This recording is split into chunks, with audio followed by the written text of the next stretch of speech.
Meu nome é Beatriz e o relato que vou compartilhar hoje destruiu para sempre a coragem do meu marido, Evandro.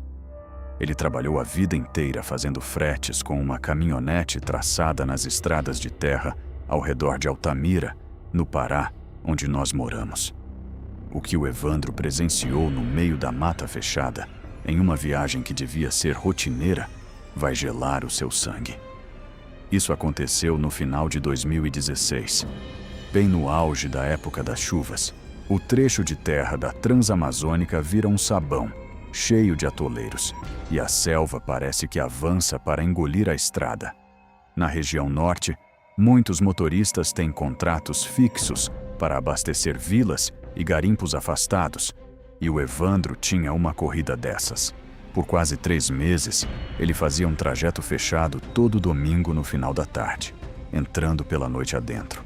O trabalho era buscar um senhor idoso na beira da rodovia principal e levá-lo até um acampamento isolado, embrenhado na floresta profunda, a quase 2 horas da cidade. Era uma viagem exaustiva. O motor da caminhonete urrava na lama, mas o idoso pagava pontualmente, sempre em dinheiro vivo. Só que tinha algo profundamente errado com aquele homem. Ele parecia um curandeiro, mas nunca carregava ervas, ferramentas ou bagagem. Apenas um saco de estopa, aniagem, sujo e completamente vazio nas mãos. Ele entrava no carro, dava um boa noite com uma voz tão rouca que parecia ter areia na garganta, e não dizia mais uma palavra. O pior era a postura. Ele passava a viagem inteira com o pescoço virado, o rosto quase colado no vidro do carona, encarando o abismo negro da floresta. Meu marido dizia que ele não piscava, nem quando os galhos batiam violentamente contra a janela do carro. A noite daquele incidente medonho começou com um clima insuportável de pesado. Não chovia, mas o ar estava tão úmido que dificultava a respiração. O senhor estava esperando no ponto de sempre, vestindo sua camisa surrada. Quando ele abriu a porta e sentou no banco do carona, o Evandro sentiu um cheiro absurdo de terra de cemitério, misturado com cobre ferrugento. Eles entraram na estrada de terra. Depois de 1 hora de viagem, a escuridão da mata fechou completamente sobre eles. Foi então que uma neblina rasteira e amarelada começou a subir do chão úmido. Não era uma cerração normal. Parecia uma fumaça densa que se enroscava nos pneus, deixando a visão do farol a não mais que 3 metros de distância. E aí, a floresta simplesmente morreu. Quem mora na Amazônia sabe que a mata à noite é ensurdecedora. Sapos, grilos, macacos, pássaros noturnos. Mas de repente, tudo parou. Um silêncio fúnebre, absoluto. O único som era o pneu amassando o barro. O idoso, que estava imóvel até então, começou a sussurrar. Ele continuava de costas para o Evandro, encarando o breu lá fora, mas sussurrava palavras em um dialeto estranho, rápido, quase como se estivesse rezando ou conversando com as árvores. O sangue do meu marido gelou quando o idoso, lentamente, abaixou o vidro da janela. O ar gélido e com cheiro de podridão invadiu a cabine. O Evandro pediu para ele fechar. Disse que o ar-condicionado estava ligado, mas o homem ignorou.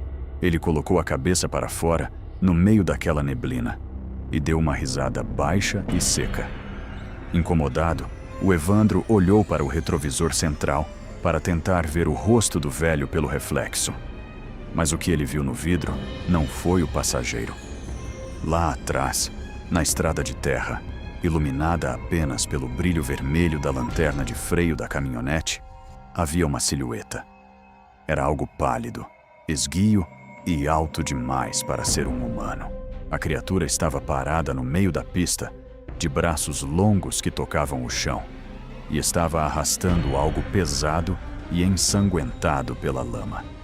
O Evandro pisou fundo no acelerador, entrando em pânico, mas a caminhonete patinou num atoleiro.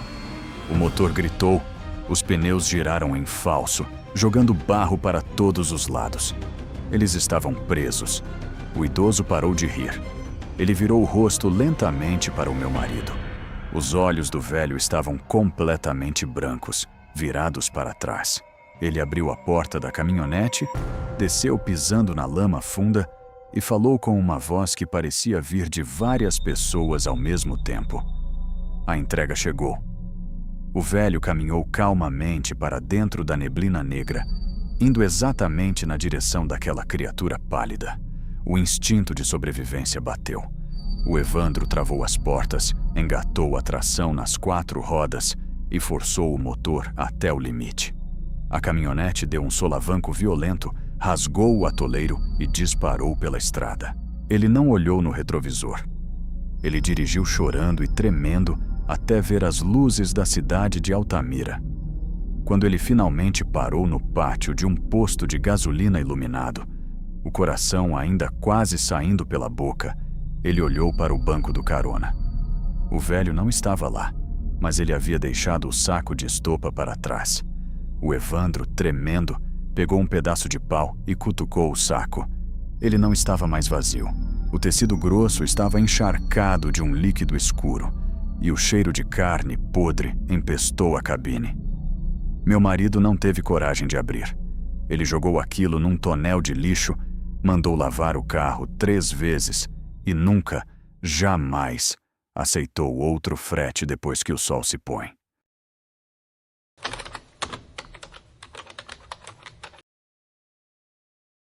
Meu nome é Tiago e o relato que vou compartilhar hoje marcou para sempre a sanidade do meu tio, Ramiro.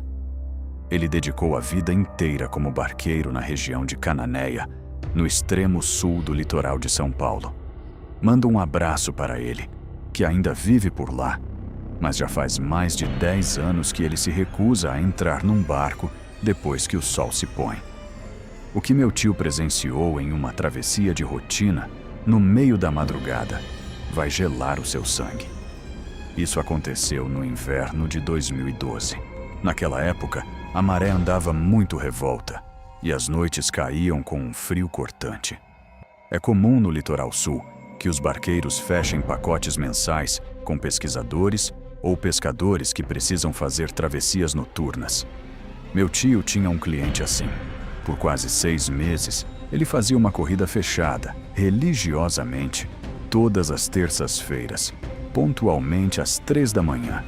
O trabalho era buscar um homem no pier principal, que estava sempre vazio àquela hora, e levá-lo até uma prainha isolada na face deserta da Ilha do Cardoso. É um lugar engolido pela Mata Atlântica e cercado por um mar pesado e escuro, a uns 40 minutos do continente. Era uma viagem tensa, o vento castigava, mas o homem pagava o dobro do valor, sempre em notas novas e adiantado. A questão é que esse passageiro não batia bem. Ele não levava vara de pesca, não tinha mochila, não carregava nenhuma ferramenta. Meu tio contava que o homem era o extremo da estranheza. Ele pulava para o barco com movimentos rígidos, dava boa noite com uma voz tão arrastada que parecia faltar ar nos pulmões, e ia direto para a proa. Ele passava a viagem inteira sentado de costas para o meu tio, olhando fixamente para a água preta, sem se mover 1 centímetro. Ele nunca reclamou do frio, do vento no rosto ou da água do mar respingando na roupa. Mas a noite daquele incidente medonho começou diferente. O ar estava pesado, como se uma tempestade estivesse se segurando para não cair. O homem chegou no pier, vestindo sua capa de chuva amarela de sempre, segurando apenas uma lanterna desligada. Quando ele entrou no barco, meu tio sentiu um cheiro absurdo de maresia podre, misturado com ferrugem. O homem sentou na frente e a viagem começou. Meu tio acelerou rumo à ilha. Pela metade do canal, onde a água é mais funda e a costa desaparece, o ambiente mudou. O vento simplesmente parou. O mar, que estava agitado, virou um espelho liso, sem uma única marola. E então, desceu uma neblina marítima inexplicável. Não era uma cerração comum, era uma névoa espessa, de um tom cinza adoentado, que engoliu a luz da lua e grudou no barco. A visão ficou completamente bloqueada, e o frio dentro daquela fumaça era de congelar os ossos. O silêncio ficou ensurdecedor. Meu tio disse que não dava para ouvir os grilos do continente, nem as gaivotas, nem a água batendo no casco. O único som era o motor de popa, que começou a engasgar sem motivo. Foi nesse momento de tensão pura que meu tio olhou para o passageiro. O homem estava debruçado para fora do barco, com quase metade do corpo pendurado. Ele tinha enfiado o braço inteiro na água congelante e escura. Os dedos dele batiam no casco da embarcação em um ritmo lento. Toque, toque, toque. Meu tio gritou para ele voltar para dentro, avisando que o barco podia virar. O passageiro não respondeu. Ele apenas virou o pescoço para trás. Meu tio jura que os olhos do homem refletiam luz como os olhos de um gato no escuro. E ele estava sorrindo. Um sorriso largo e totalmente distorcido. Antes que meu tio pudesse puxar a faca que deixava debaixo do banco, algo embaixo dele se acendeu. Primeiro, foi um clarão verde e pálido vindo das profundezas. A água preta ao redor do barco ficou translúcida. Meu tio olhou por cima da borda e o coração quase parou. Ele viu claramente 3 luzes colossais, perfeitamente redondas e brilhantes, flutuando sob a superfície do mar. Elas não nadavam como peixes. Elas deslizavam em total silêncio, gigantescas, como submarinos ou colossos de aço observando eles lá do fundo. O passageiro finalmente falou. Com a mão ainda dentro da água, ele sussurrou algo numa língua que meu tio nunca ouviu na vida, e a maior daquelas luzes começou a subir rapidamente em direção ao casco do barco. O pânico tomou conta. Meu tio, no puro instinto de sobrevivência, largou a faca e puxou a cordinha do motor de popa com toda a força que tinha. Na primeira tentativa, nada. Na segunda puxada, a luz verde sob a água ficou tão forte que iluminou a névoa inteira ao redor deles, revelando algo massivo e escuro se movendo em espiral lá embaixo. A água do mar de repente borbulhou, subindo um cheiro de enxofre insuportável. Na terceira tentativa, o motor roncou. Meu tio girou o manche e acelerou no máximo, dando um tranco violento na embarcação. O passageiro, que ainda estava debruçado rindo, perdeu o equilíbrio e caiu de cara na água negra. Mas ele não afundou batendo os braços desesperado. Meu tio viu ele ser puxado direto para o fundo, como se algo tivesse agarrado as pernas dele em uma velocidade absurda, sem dar um único grito. Meu tio não parou para tentar salvar. Ele não olhou para trás. Ele pilotou às cegas, rasgando o meio daquela neblina gelada, até o barco encalhar violentamente num banco de areia, quilômetros fora da sua rota original. Ele abandonou tudo lá mesmo, pulou na lama e andou até a rodovia mais próxima. Até hoje, ninguém sabe quem era aquele homem misterioso ou o que aquelas luzes colossais escondiam sob as águas de Cananéia. A única certeza é que o meu tio nunca mais pisou em um barco depois que o sol se põe. Ele diz que quando a maré sobe de madrugada e o silêncio toma conta da casa, ele jura que ainda consegue ouvir no vidro da janela do quarto: toque, toque, toque.